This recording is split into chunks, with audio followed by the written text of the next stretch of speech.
Imagina que um contrato de obra é rompido na metade. A obra não pode parar, então a administração, para ganhar tempo, chama a segunda colocada da licitação, refaz o contrato, copia exatamente as cláusulas e o mesmo preço.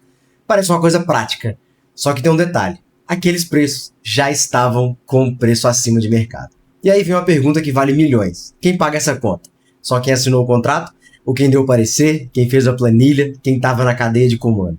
Explicando a jurisprudência, a gente pega a decisão do tribunal e traz para o nosso dia a dia na licitação. Hoje eu vou te mostrar uma decisão do TCU de 2026 que separa com bisturi quem responde e quem não responde quando a contratação direta herda o vício da contratação anterior. O caso está no Acórdão 1764 de 2026, plenário do TCU, ministro Jonathan Jesus.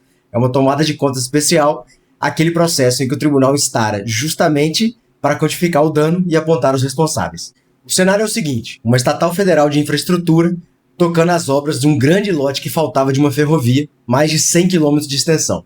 O contrato original tinha sido firmado com uma grande construtora, só que depois que o próprio TCU já tinha acendido uma luz amarela sobre os indícios de sobrepreço e determinado a suspensão de alguns pagamentos, a construtora simplesmente abandona a obra. Contrato rescindido e agora, para concluir o que faltava, a gestão decide lançar mão de uma dispensa de licitação, aquela prevista na Lei 8666, que era a contratação do remanescente. Até aí, tudo dentro da lei. O problema é, como foram replicados os mesmos preços, não tinha como manter e não acender novamente a luz amarela do sobrepreço. Vou mostrar aqui para vocês qual foi o resumo dessa história toda. Trazendo aqui para a telinha, a gente está diante de um sobrepreço de 41 milhões. Eu estou falando da contratação de 2006, cuja a dispensa se deu em 2009 e o TCU só foi decidir agora em 2026, para você ver a complexidade dessa contratação. Não só isso, a gente está falando de multas aplicadas aos gestores e o pessoal da empresa, somando 7,2 milhões de reais. E para fechar a tampa do caixão, algumas autoridades foram proibidas, inabilitadas, para exercer o cargo de chefia e assessoramento ou cargo de direção por 8 anos. Mas presta atenção, porque o mais importante desse acórdão não é o tamanho do rombo, né? É como o tribunal decidiu quem paga. E aqui ele não jogou todo mundo no mesmo balaio. Em resumo, para quem está começando, contratar o remanescente de obra por dispensa era permitido na Lei 8666 e também tem na Lei 14133. Só que uma condição é inegociável: manter as mesmas condições do certame. Porém, manter as mesmas condições do certame, quando você sabe que existe um sobrepreço no seu certame, não é a melhor alternativa. Primeiro nível é esse aqui, que a gente está falando dos ex-dirigentes que assinaram e chancelaram, com elemento até de cartel ou acordo de leniência no pano de fundo. Para eles, o tribunal foi direto. Olha o que fala no voto aqui, O elemento subjetivo deles é um elemento subjetivo de dolo. Participação, né? Tem aqui, né? Elementos probatórios que evidenciam a participação em um ambiente de cartelização, manipulação concorrencial. E aí, nesse caso, o elemento subjetivo é dolo puro, não apenas uma questão de culpa grave. E nesse caso aqui, o resultado é conta irregular, débito solidário, multa pesada e inabilitação por 8 anos para ocupar cargo de chefia. O segundo nível é o agente que instruiu a contratação, que fez a nota técnica reproduzindo aquela planilha viciada da luz amarela. Aqui o tribunal não viu dolo, mas também não perdoou. Na palavra do relator, qualificou como erro grosseiro, porque não tinha base segura para informar a existência do dolo específico, tá? Mesmo assim, a grave inobservância do dever objetivo de cuidado. Ok? E a gente vai para o terceiro nível. E o terceiro nível é aquele que mais gera dúvida no nosso dia a dia da licitação: o parecerista jurídico. A parecerista, na época, ela deu um parecer favorável relacionado à legalidade da dispensa. E o TCU excluiu ela do processo. Por quê? Olha como é que eles falam aqui. Ela não gera recurso, ela não ordena despesa, ela não autoriza pagamento, ela não mede serviço, ela não atesta execução e tampouco assina o contrato na qualidade de autoridade. A atuação dela cinge-se à emissão de manifestação jurídica acerca da viabilidade legal da dispensa, no caso lá na 8666 era uma dispensa, hoje em dia não é assim na 14133, tá? Sem nenhuma ingerência sobre a formação de preços ou decisão gerencial de fazer uma contratação de remanescente. Presta atenção, isso não é passe livre para o parecerista. A régua que a gente tem que ter é a questão da ingerência sobre o dano. Quando o vício é jurídico, evidente e detectável, o parecerista que chancela a ilegalidade entra na conta.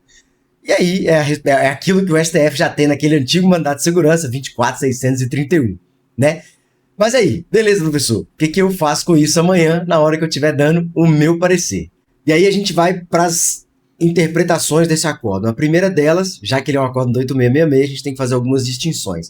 A primeira delas é a contratação de remanescente não é a mesma lógica da Lei 8666, que previa uma contratação direta. Hoje, a contratação de remanescente não está no campo lá do artigo 75, ele está em outros artigos, e ele trata, a ideia é a mesma, você retorna ao seu procedimento licitatório, você tem que manter as mesmas condições da contratação, e aí você contrata o remanescente, né, o próximo licitante, vamos dizer assim, para dar continuidade àquela contratação, tendo em vista que isso é consequencialismo purinho, tá, gente? Tendo em vista que é operacionalmente custoso e até possivelmente prejudicial fazer toda uma nova contratação com um novo planejamento, com a adaptação do projeto para aquela continuidade de obra. Então, tudo isso, quando levado em consideração, é mais inteligente, sempre que justificado, fazer a contratação do remanescente, mas já não é mais um caso de dispensa de licitação, como era no 8666. Segunda coisa importante é, quando você vai fazer quando você vai tomar qualquer medida gerencial no seu processo, no seu contrato, você tem que justificar e, dentro dessa justificativa, existe um negócio chamado análise crítica. Você não pode simplesmente dar continuidade a algumas coisas por mero impulso. Tem que ser feita uma análise crítica. Especificamente nesse caso, em que já havia um indício de sobrepreço num relatório, numa decisão do Tribunal de Contas da União. Se você contrata o remanescente e não faz um mínimo de análise sobre os preços que você vai colocar na sua contratação, mas Lucas, está dizendo a lei que eu tenho que fazer a manutenção das condições da contratação para fazer o remanescente. Óbvio, desde que as condições da contratação anterior não sejam ilegais. E aí você precisa fazer uma atualização. Se você, nessa atualização, entender que não dá, né, que não dá para dar continuidade àquela contratação nas mesmas condições, ela tem que ser adaptada para evitar a legalidade, então não é caso de remanescente, é caso de fazer uma nova contratação. E a terceira coisa, que é o que dá mais polêmica, é a questão da responsabilização do jurídico. A régua é muito complicada, porque a gente tem noção clara do que é um parecer 100% técnico, a gente tem noção do que é um parecer 100% de gerenciamento, né, o que não deve acontecer, só que o meio do caminho é muito ruim. É aquela situação de zona de certeza positiva, zona de certeza negativa e a zona cinzenta no meio. Um parecerista que responde nos termos da legislação, ele está na zona de certeza positiva. O meu trabalho como parecerista é falar que a pesquisa de preço está errada porque ela não cumpre as regras do artigo 23. Diferente é o caso do parecerista que informa no seu parecer que a administração deve, antes de dar continuidade à contratação, verificar a possibilidade de realizar essa contratação sobre o modelo de gestão diferenciado. Em vez de fazer contratação integrada, faça uma contratação semi-integrada. Considere a possibilidade de fazer uma empreitada por preço global. Considere a possibilidade de fazer uma contratação por tarefa. Esse trabalho não é do parecerista. Esse trabalho é da gestão. Essa é a zona de certeza negativa, quando o parecerista entra no mérito administrativo. Mas, Lucas, e se a gente considerar a análise de juridicidade, que é hoje a ampliação do princípio da legalidade para entender a regularidade do meu parecer em relação a todo o ordenamento jurídico, não ao texto frio da legislação. Ótimo. Nesse caso, o que você, parecerista, tem que fazer? Primeiro, dizer a interpretação que você está dando para aquele ato que você está emitindo o seu parecer. Exemplo do acórdão que a gente está trabalhando agora é exatamente esse. O que você entende por manutenção das condições da contratação anterior?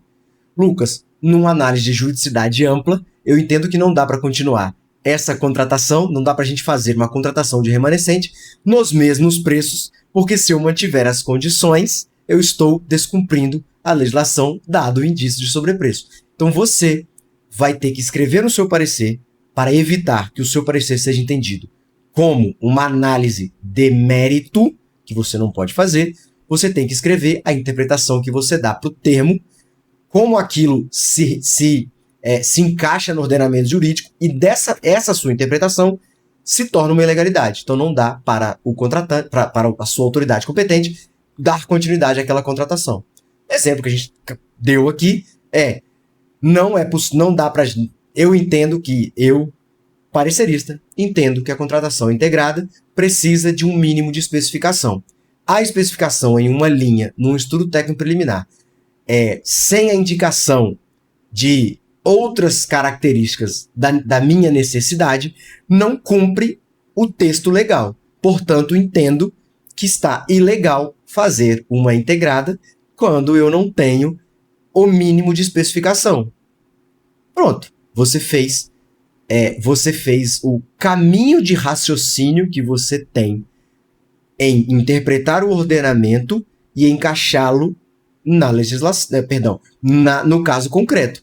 E aí você dá uma resposta e você remete à autoridade competente. Essa sim, competente para tomada de decisão e responsável por dizer: discordo do parecer e vou dar continuidade, ou concordo com o parecer, existe um indício de legalidade aqui, vou encaminhar para o setor de planejamento e eles vão aprimorar o planejamento, trazendo novas fundamentações, requisitos, textos, dados que confirmem estarmos diante de uma possibilidade de fazer uma contratação na modalidade integrada, por exemplo. Mas o que não dá é encaminhar o processo com o segue para conhecimento, segue para adoção de medidas, acho alguma coisa, já canso de falar, né? Em 2026, nós não vivemos mais o acho na administração pública. Eu tenho que indicar por quê, onde, qual é a norma. Ah, mas a norma vem da leitura do ordenamento. Perfeito, bote a leitura do ordenamento. Entendo que o princípio X tem que ser interpretado nesse caso assim, né? A transparência, ela é um princípio constitucional, eu preciso da interpretação da transparência, mas ela tem uma limitação, que é a Lei Geral de Proteção de Dados. Então, nessa concatenação de normas, eu entendo que é ilegal colocar o CPF do responsável da empresa num contrato. Acabei de dar um exemplo em que é preciso fazer esse caminho interpretativo para aferir dentro da juridicidade o que é certo, o que você entende como legal ou ilegal. E não é o parecerista que toma decisões. O parecerista, ele vai encaminhar à autoridade competente o seu parecer, a sua opinião, e a autoridade competente, essa sim, né, o ordenador de despesa, esse sim, pode discordar do parecer ou discordar em parte do parecer ou integralmente do parecer e tomar a decisão, até porque ele é pago para tomar decisões. Beleza? Acabei falando demais e aí a gente vai caminhando para o final do nosso vídeo. Bom, depois de tudo dito, uma frase é muito importante. Na contratação de remanescente, você não herda só o restante do contrato anterior, você pode acabar herdando os vícios dele. Sua responsabilidade vai recair sobre aquilo que você coloca no seu parecer.